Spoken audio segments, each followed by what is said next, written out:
Hey guys, welcome to Sippin' and Spillin' with Sid from 3 Mississippi. It is a beautiful evening, guys. I know with the time change, it's getting dark so early. I was racing the clock. I was getting my behind handed to me.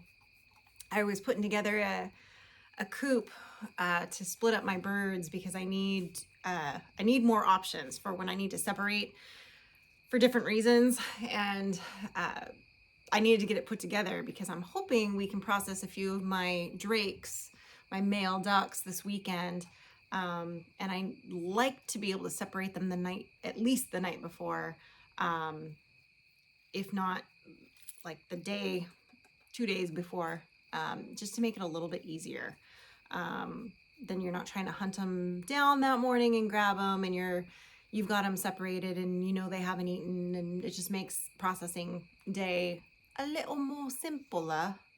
So the idea is to get that done, but I started on it later because I was doing a few other things, and me forgetting that with the time change it was going to get dark a lot earlier. So I kind of screwed that one up a little bit. So I finished it just as the sun was setting, but that meant that I didn't get to finish moving birds and do all that because I was like, I need to come in and do dinner, and I still need to film Sippin' and Spillin' for you guys. And so yeah, so I got a little bit behind, just a tad. I did get caught up on some of the family videos today. I've been so busy and wrapped up with Nash last week with everything that happened, and then with everything else I have going on here, I just hadn't had a chance to kind of catch up, and I didn't know what was going on with everybody. So I watched the premiere that Mama V did from Possum Run Homestead, but I watched it after the fact because I missed the premiere because I got home later. But I watched that, and I watched one of David from Come On Homesteading's videos, just kind of talking about why he chose to homestead, like why he decided to just move out in the middle of nowhere on top of a mountain by himself and just kind of start everything from scratch, and like what was the motivating factors there for him. And I watched Real Talk with Mel and Gary, Simple Life Reclaimed, and I watched the vibes with Daily Vibe with Rox and Ant, and caught up with what they were doing. They were taking a break from the pond and doing some other stuff today, and yeah, so it was nice to kind of check in on everybody. Like, I talk to them every day, but we don't always talk about like what we're filming or what we're doing work-wise on the properties, unless we're saying like, hey, somebody needs help, or hey, what do you guys think of this, or how would you do this, unless we're asking like an opinion. Otherwise it's just like goofy stuff that we send each other back and forth, and if we have something good happen, we share it or whatever. So don't always know what exactly is going on with everybody, just because in the YouTube part of our world, just because of how we kind of tend to chit chat and whatever. So it was nice to kind of take a break. The weather was nice. I got to sit outside for a little bit and catch up on some videos that I had missed in the last week or so, and not that many videos because it takes time to keep up with them, but I definitely got through a few of my people and got to see what was going on. I didn't get to check in on Tim, but no work life over there. He doesn't put out videos anyway, so it's all right. I probably didn't miss anything. Just kidding. Love you, Tim. But yeah, so I got caught up. That was kind of good, but then I did end up getting behind later in the day because I took that time to get caught up with the family. I did get behind with the daylight hours today, but I did finish. I cut my hand pretty good. I don't know if you guys can see. I cut my hand up pretty good. And I could almost blame this on Mike. I won't, but I could almost blame it on him. We have this ongoing fight about this green cart that we have. We've had it for years. We've had it since we had kind of started the farm in California before we came to Mississippi. And it is just this metal flat rolling cart. It had sides on it at one point. I don't know what happened to the sides. That's a Mike question. I think one side broke or something. He lost the pins, and then we just gave up on the sides of it. And anyway, it basically just became this flat cart with these like off-roading tires that you would throw stuff on when you needed to get it from the truck to where the pig pen was or whatever, because you could just kind of off terrain it, you know, and get stuff where you needed it to go. And I used to give Mike such a hard time because anytime I needed to use it, it would be used as storage. So he would have like stored lumber on it or put bags of soil on it. Instead of unloading them where he wanted it, he left them all on the cart. So then nobody else could use the cart. And so it was always my pet peeve was that I could never use the cart because of that. So like today I was trying to move the boxes for the coop because it's one of those prefab coops. I was trying to move it out to where the big coop is because that's where I wanted it. And I thought, well, I'll just grab the Polaris and throw these in the back of the Polaris and go, well, I go to look in the back of the Polaris and it's full of garden stuff that it was going to take me like a while to like unload, figure out where it needed to go. And I was like, I don't have time for that. So I was like, I'll go get the green cart. I look over, the green cart is covered in reeled up things of barbed wire stacked like 3 feet high, maybe 4 feet. Cause I think it was actually taller than me when it was on the cart. So yeah, it was probably at least 4 feet. And I thought, well, I'll just carry the boxes over. It's fine.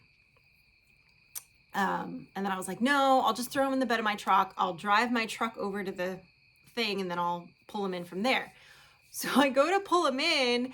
I got him in the truck fine, drove the truck over, go to pull him into the thing. And I'm like, you know what? This is a long drop between here and the ground, getting it down. It'd be nice if I had like the cart. And I was like, I'm just going to go get the cart. So I go over to the cart to grab, because obviously it's barbed wire. So I'm looking to see like, you know, where's the best place to grab it. Did not have gloves on, obviously. And I barely touched it. I am not even kidding you. I barely touched it. And I don't know, it was like it was a spring just waiting to pounce on me in all of its rusty glory. And it just basically like slid on my hand and like attacked. I wish I had been filming. I almost went over there to film that when I did it. I wish I had, because then I could look back and see exactly what happened. But it was almost like a slinky spring or something. Like it just, like it took off and it just sliced my hand and rolled off of the back of the cart into like, it was almost like a slinky. Like it just went like that and went back over to the other side onto the ground. And I was like, I barely touched it. Like I literally was investigating, like barely touched it, and it just sprang off of there. So it sliced my hand up, and it doesn't look as bad now, but it was like bleeding pretty good at first. And I was like, oh, fun. I'm 3 minutes into this and I've cut myself. That's just great. But anyway, so long story short is the green cart can now be used because it's not being used for storage. But that is kind of, sometimes I get a little frustrated because I end up having to use my truck bed for stuff just when it's, you know, a few hundred yards away versus using the side-by-side, because he kind of uses that trunk of the side-by-side to store things in. And I'm like, but then nobody else can use it when they need it, like now for something. And then if I move his stuff, then I'll probably be in trouble.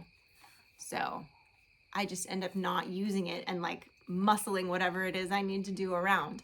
But it's fine. It's fine. I'm just going to have another scar. It's like, I have gotten like 4 scars on this hand in the last, like, I don't know, 4 months. I swear. One was from the back of my truck because something got left in there and I went to move it and it sliced me. And so now I got a scar right here. And yeah, so I just keep getting banged up. Then I got this from No Way the day we got her, and because she came back with her feet and got me. So this is my left hand is actually the hand I use a lot more for a lot of things. People think that's funny because I am right-handed, but there's certain things that I tend to dominantly do with my left hand. And so it's usually the one that gets in trouble. And so it's usually the one that gets banged up. It's the one that, like, yeah, it's usually the one that takes the brunt of the whatever. But it is what it is. So it's fine. But I lived to tell the tale. But I almost died. But I didn't. So it's fine. And thank goodness I'm up to date on my tetanus, because it was as rusty as it could be. That barbed wire. Just as rusty as it could be.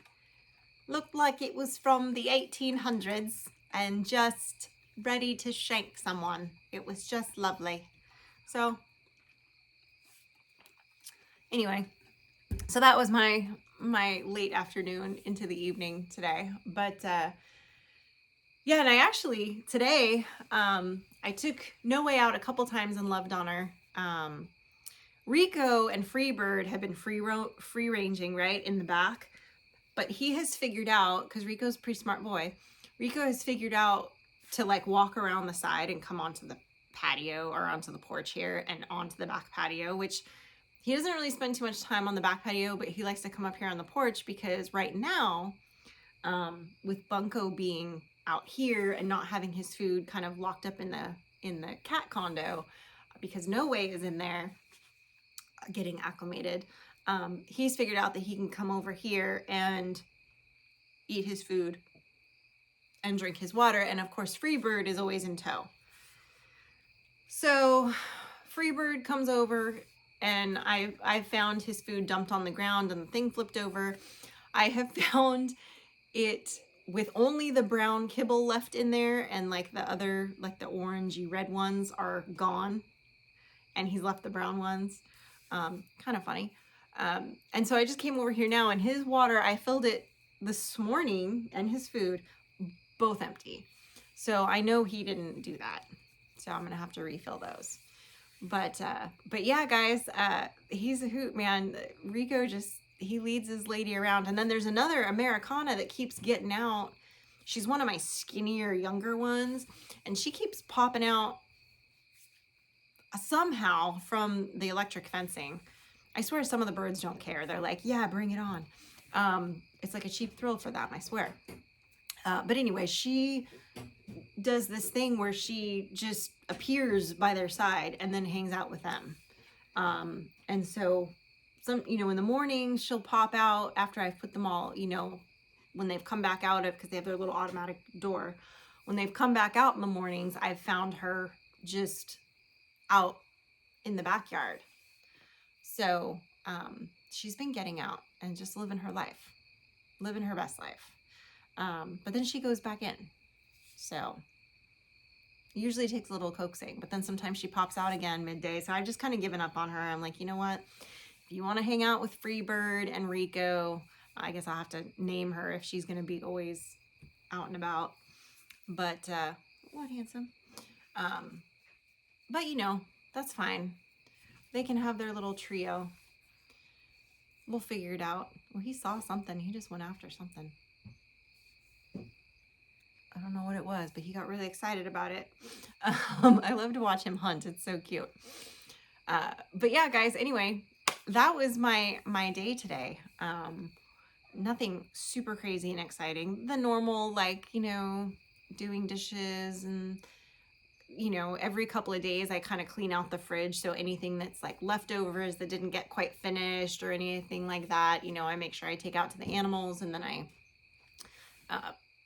wash all those dishes and do that. So kind of did that today, and did a couple loads of laundry and all that kind of, fun mom stuff that we get to do. Big, exciting things, but, oh, it's my hands. I keep smelling this like weird wood smell, and it's coming from my hands. It's from putting the coop together. But I was like, where is that coming from? Smell my finger. No, don't. It's fine. But anyway, nothing super crazy. They were supposed to sight in their rifles, I think, tonight, but they didn't. I'm realizing right now. They were supposed to do it before it got dark when she got home from school, but I think he got stuck in a meeting, so that didn't happen. Yeah, but tomorrow I am like running around from the beginning of the day to the end of the day. all day tomorrow, and I'm just hoping that I will have a little bit of time in the middle of all of that running around to get a little bit more filming done and a little bit of work done, but I don't know how realistic that is. But I'm gonna try, darn it, because I feel like it's only Monday today. I know you guys are seeing this on Tuesday, but I already feel like the week has gotten away from me and it's only Monday. And I don't like that feeling because I know that there's like X, Y, and Z that have to be done, and that need to be done by like Wednesday night. And so I'm like, am I gonna make my deadline? I don't know. I'm gonna have to really hustle it tomorrow and like pedal to the metal and get it all done. So we'll see. I think I'll have to multitask tomorrow. Like tomorrow, sipping and spilling, I'll have to film it in the car, like when I'm driving, you know. We'll have to, but I love, one of the reasons I didn't mic up tonight, guys, is I'm hoping you can hear the crickets and the bugs and the nighttime sounds. I just love that. Absolutely love it. So anyway, guys, I didn't die. All is well. It was a close one though. Lots of blood. So blood everywhere. But anyway, guys, I appreciate you guys. I hope you're having a blessed day. And as always, guys, safety's off.